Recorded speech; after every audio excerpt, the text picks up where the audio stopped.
Oke, masih dengan Profesor Kardus.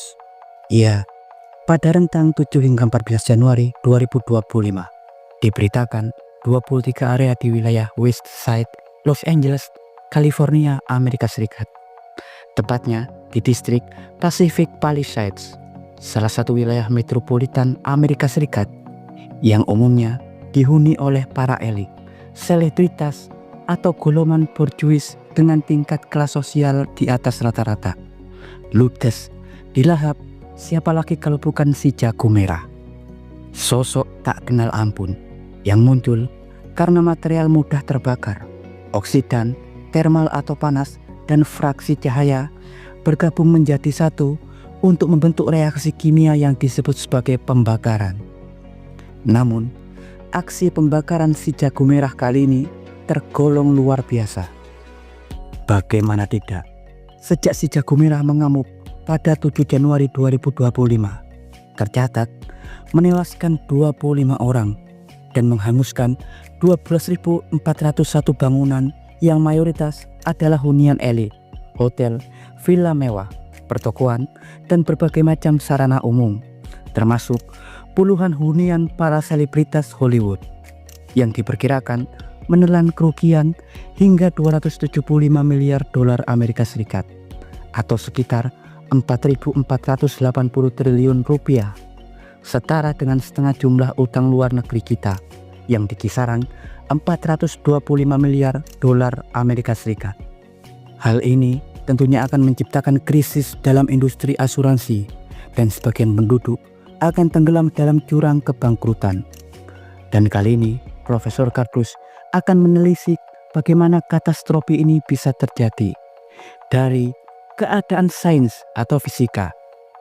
Ya, untuk mendapatkan gambaran yang akurat bagaimana bencana ini terjadi, kita harus melihat struktur topografi daratan wilayah Los Angeles.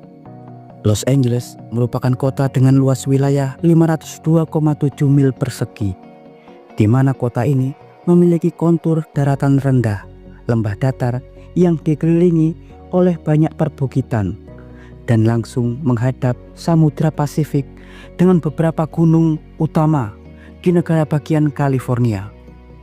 Ya, wilayah daratan rendah sangatlah stabil daripada di ketinggian, yang membuat oksigen atau pengoksidan yang notabene adalah syarat utama terciptanya api di wilayah terbuka menjadi semakin tinggi. Selain itu, di sini juga banyak terdapat hutan-hutan, terutama pinus, di wilayah perbukitan pinggiran kota, dengan semak-semak kering yang pastinya akan menciptakan banyak rimbunan vegetasi kering, yang merupakan bahan bakar strategis untuk menciptakan reaksi pembakaran selain pengoksidan. Bahkan pada 2023, sebuah ulasan jurnal Nature telah memprediksi kemungkinan terjadinya kebakaran besar di masa yang akan datang di California karena perubahan iklim tumpang tindih dengan musim angin lepas pantai Pasifik dengan defisit uap 1,5 kilopascal dan kadar air hingga 10% di daratan. Kondisi ini memperkeruh suhu di wilayah tersebut. Ya, selain rendahnya kadar uap air yang membuat udara sangat kering, ditambah hembusan panas dari Pasifik yang membuat suhu atau thermal panas di wilayah tersebut juga sangat tinggi, yang artinya seperti hanya pengoksidan atau bahan bakar kebakaran. Suhu panas juga merupakan salah satu syarat terbentuknya reaksi pembakaran.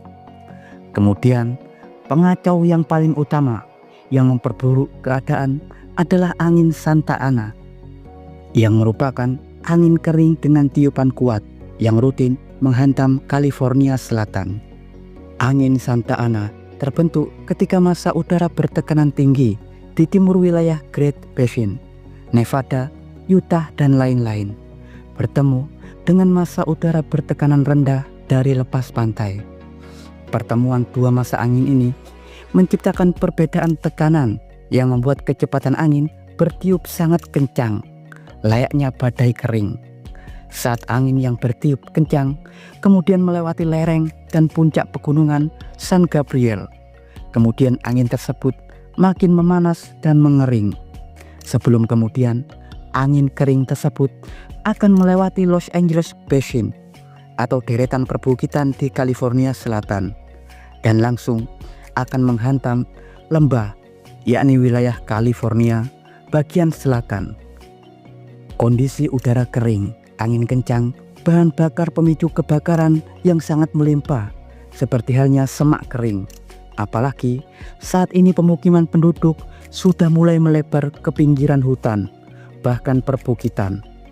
Sedikit saja percikan pemicu, baik disengaja oleh ulah manusia dengan membakar sampah ataupun konsleting aliran listrik di wilayah belukar kering, tentunya akan menciptakan kobaran api yang kemudian ditambah oleh temperatur termal tinggi dan keringnya udara dan kemudian angin panas kencang. Tentunya hal ini akan membuat si jago merah makin merajalela, akan makin mengamuk, menyambar apa saja di depannya dengan radius sambaran besar karena terbawa oleh intensitas kecepatan angin kering yang sangat tinggi, yang akhirnya akan membuat wilayah distrik Pacific Palisades dan sekitarnya hangus tersapu si jago merah.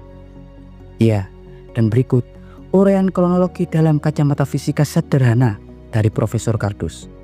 Jangan lupa like, subscribe, dan tekan tombol lonceng di channel Profesor Kardus. Tak berijasa, tapi jenius. Profesor Kardus dari Pacific Palisades sebelum kebakaran mengabarkan